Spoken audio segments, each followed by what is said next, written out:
Hello, my name is Ryan. I'm going to be talking about Dunlop String Labs, and you guys are impressive. Also, just tone in general, because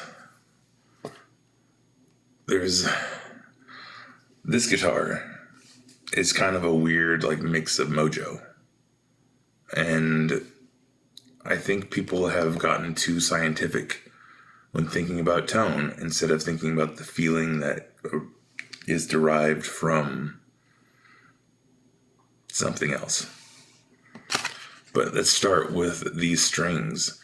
Dude, I ordered these I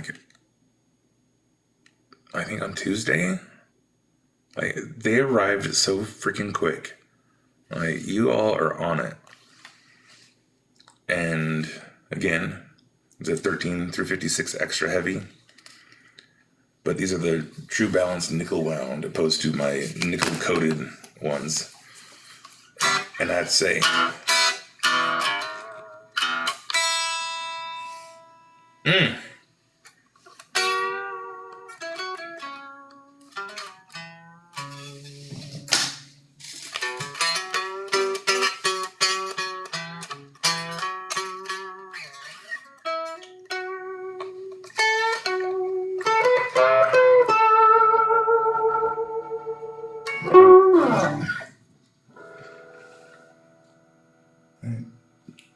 turn that down a little bit.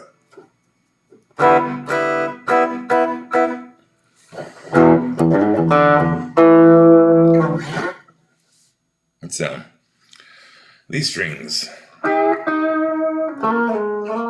sound awesome. But that leads me into, well, there is no but. They just sound awesome. Excellent quality. I've never gone wrong with them. The size that they choose, the 26, 36, 46, 56, perfect. I can't complain with these strings.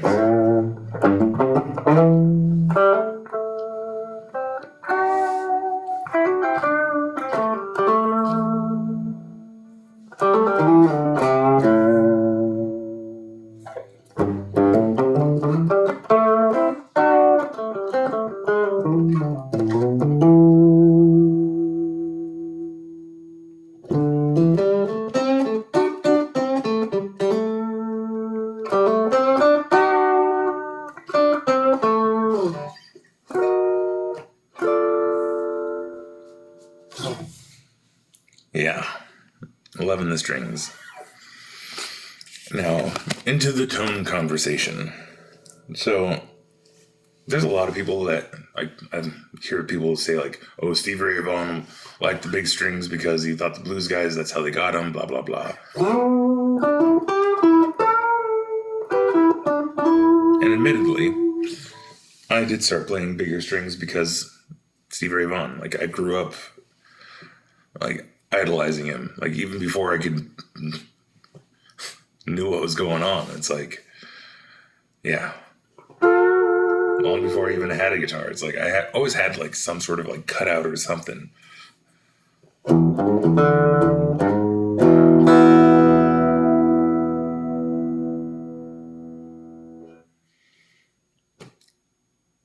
But what I've come to realize after playing these strings for 30 plus years,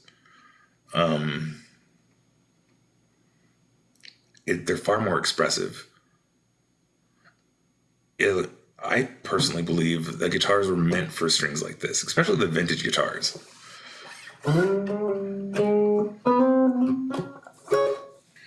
Because, I haven't fact checked this, but my overall knowledge of guitar history and stuff, if it's correct, the lighter gauge strings didn't really come into play until the late 60s with Ernie Ball.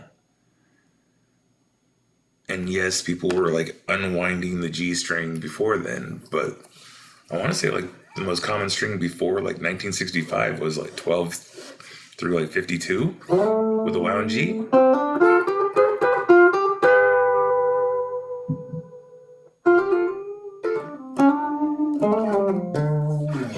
And in my experience with guitars is they don't come alive until you have at least 12 on them. And don't tune down. Like, that's one thing that bugged me about Stevie Ray Vaughan is like, oh, you tune down half a step. Don't tune down. Just get used to it. If the neck can't handle it, it doesn't belong with you. Send it off to someone else. I'm like, so this one, I had set it up for my kids.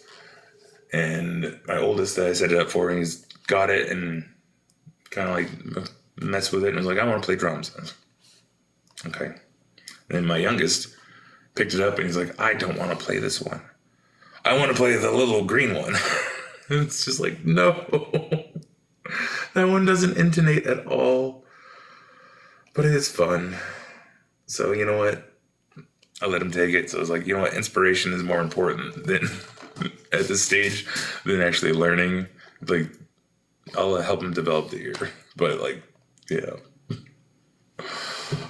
So I slapped the big old strings on this one last night. But as you can, I'm probably wondering when I was fiddling with this tone control.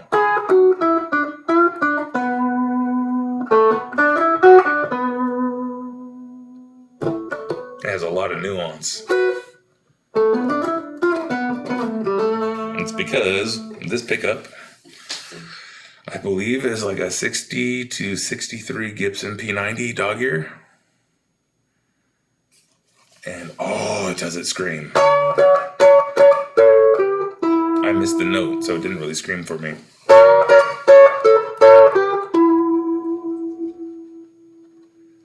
And then you just roll it back a little bit.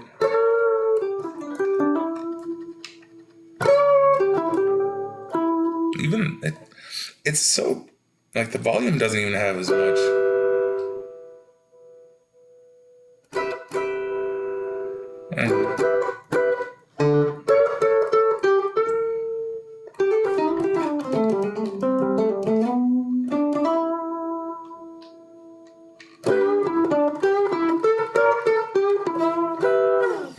But also, I have the back off still. This old brown bumblebee cap from the 50s. I believe from the 50s. I want to say these are the ones that were in the gold tops. Yeah, the pots are new. The wires are a mixture of like new, old stock and vintage cloth. I was debating. I have a wiring harness from an old Junior. And just a double cut 58 project sitting in there. So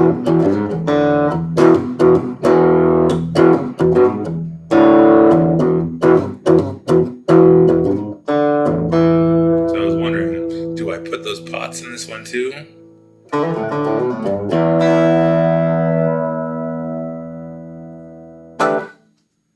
Or do I let it ride like this? I think I want to let it ride like this and go get myself a router, because it's not an actual Gibson project. It's just a really nice custom-made neck for a body that was kind of thrown off in the 70s from some manufacturer, don't know who, but the neck pockets don't align.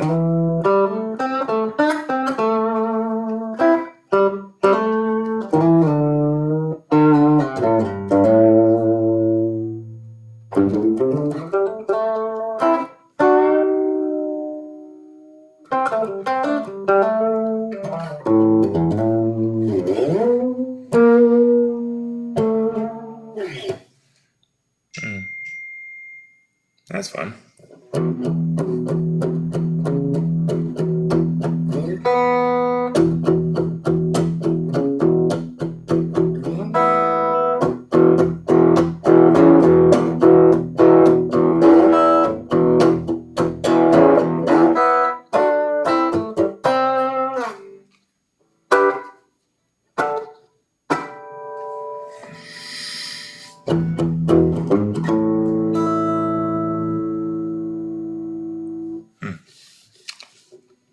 Fun stuff. Now, as far as like why I like more thoughts on the tone part, like the tension, like is I don't know, there's something about being able to really rip into it that is more satisfying with the bigger strings. Because like you can still be gentle.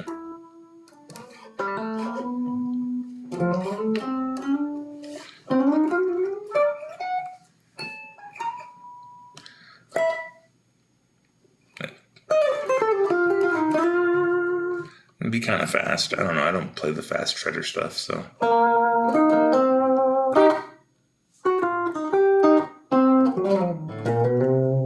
I'd like to see somebody try to shred on, like build up their hand strength and do the shredder stuff on something like this. That'd be fun. But that's the jazz world. I think all those guys rock the bigger strings. That's why these exist.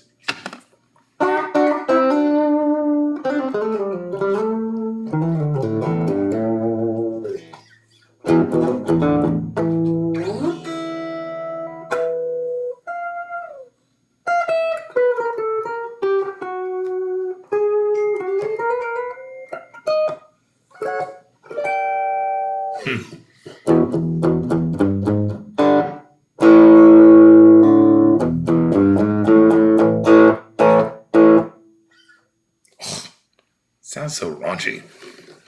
And that's pretty much all I have to say about that. Oh, wait, no, I was going to talk about the Mojo stuff. And yeah, so like the P90 that I pulled out of this, I think it even measured at the same tolerances too. It's just, it's a Hofner P90 from the mid 2000s.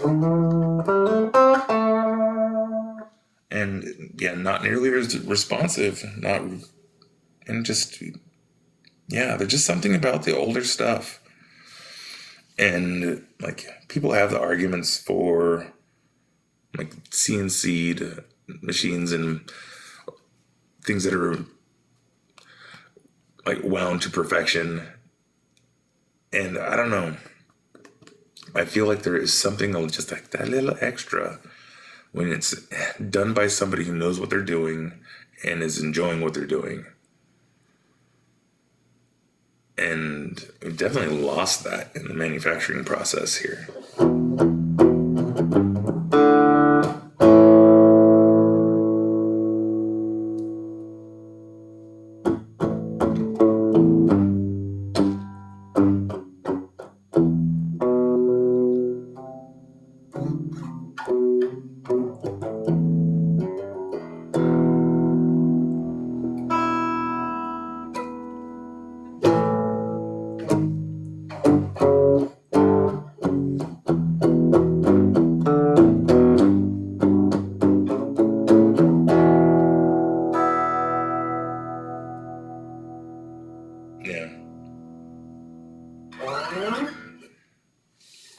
It's definitely a far raunchier tone.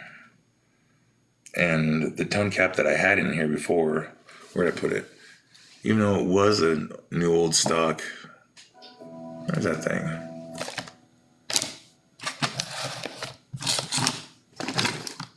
No, it was a Sprague, one of those big oil can ones.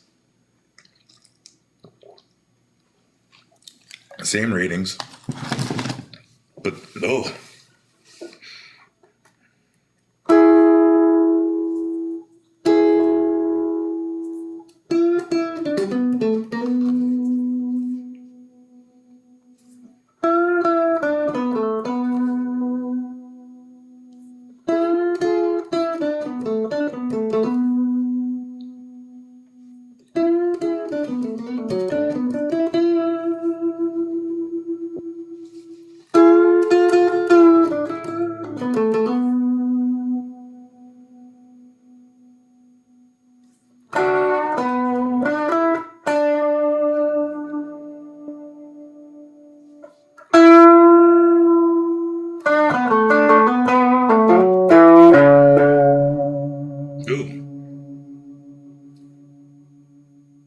I might be out of tune now. That didn't sound right.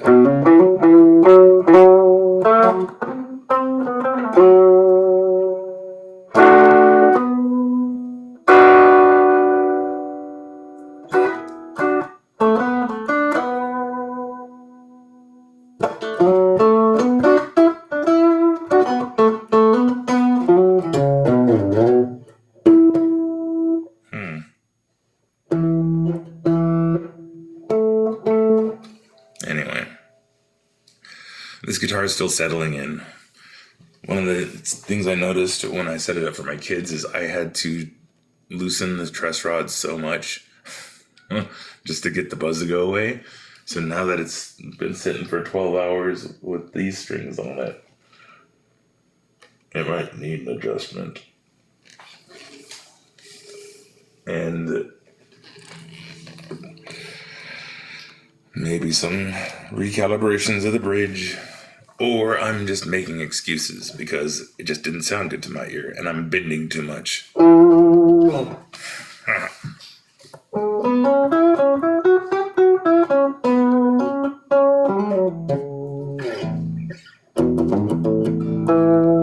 yeah, it's not. For some reason, it did sound out of tune.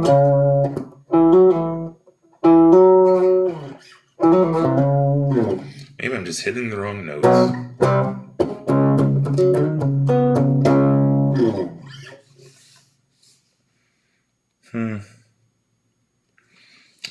Yeah. This is a little Hofner. It is a fun little guitar. It is such a mutant. Like, if you look at this fingerboard,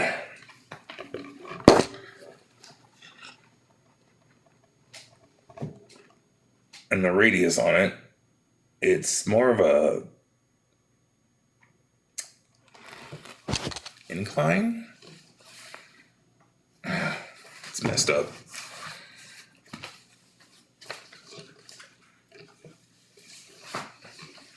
But it was like a $100 guitar for the musician's friend back in the day.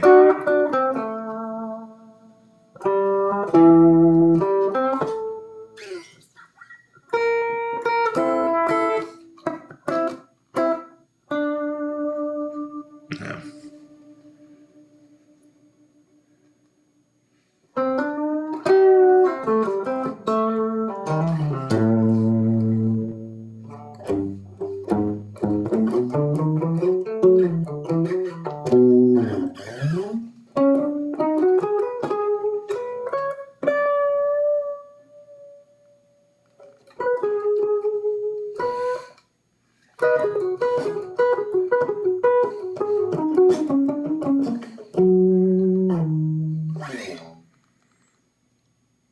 It's definitely one of those guitars that made me realize that just because it's made in China and only costs $100 doesn't mean it's not a good guitar. And even with all its flaws, the fretboard radius being all wonky, having to flip all of these saddles in order for it to intonate.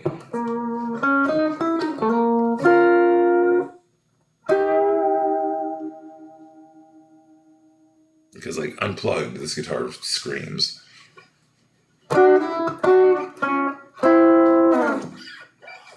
And this pickup just kind of complements it, so that's nice.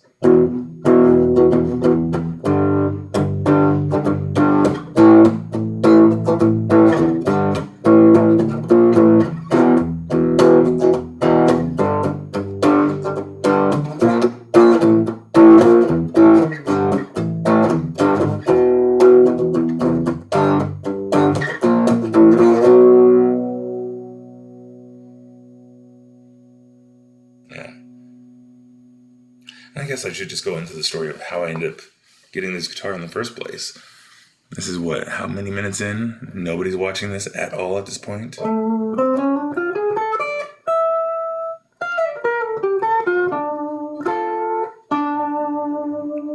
So, I got this guitar in 2006.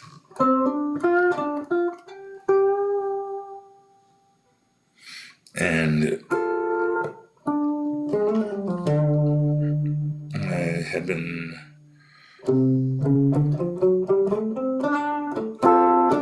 sober for not that long. And my girlfriend passed away.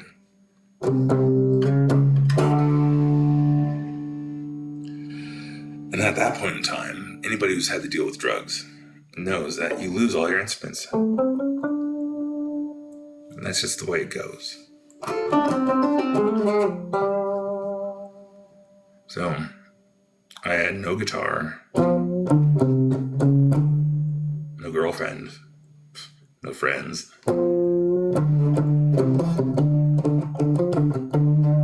So luckily, her mom kind of like took me in at that point.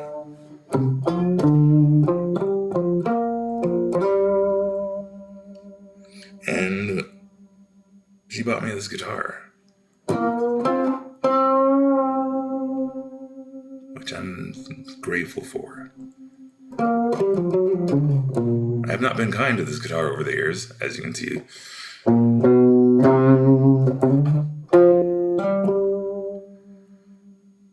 But I don't know. I don't think you should be kind to guitars.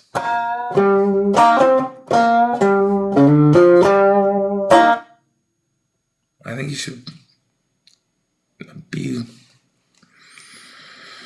empowered to let it through it, you know?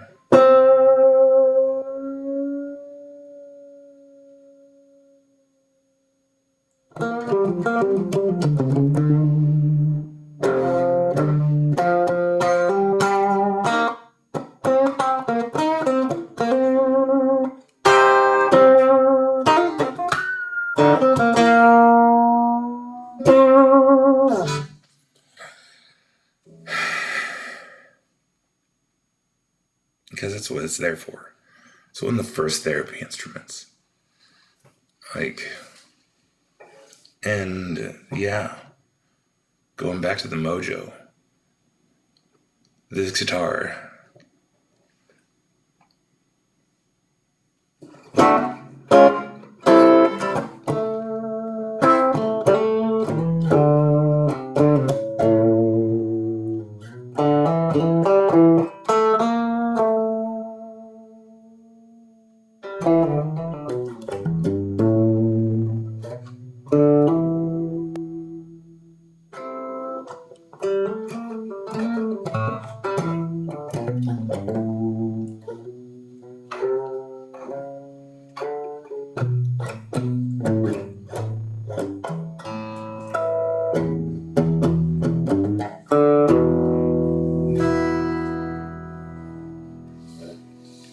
has helped me a lot. And one of the beautiful things about guitars is, even though the wood might no longer be growing, they are definitely living. And they take in that energy. That's why I take offense to all those people hoarding guitars, especially juniors. It's like,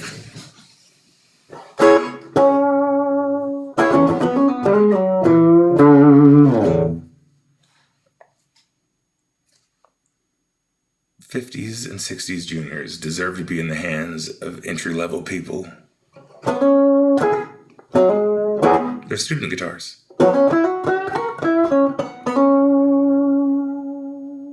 They're amazing guitars, but they're student guitars. That's the purpose.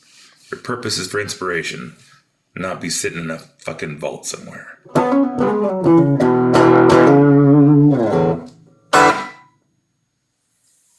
Anyway, I need to get my day started, so I'm going to sign off. I hope you enjoyed my talking. I enjoyed doing it. I feel a lot better now. Yeah, go get yourself a guitar. Stop taking it out on other people. I mean, the amount of energy, the anger, frustration, the fucking sexual blah that almost every American male is dealing with. Put it into a guitar. Stop putting it on other people. Have yourself a great day.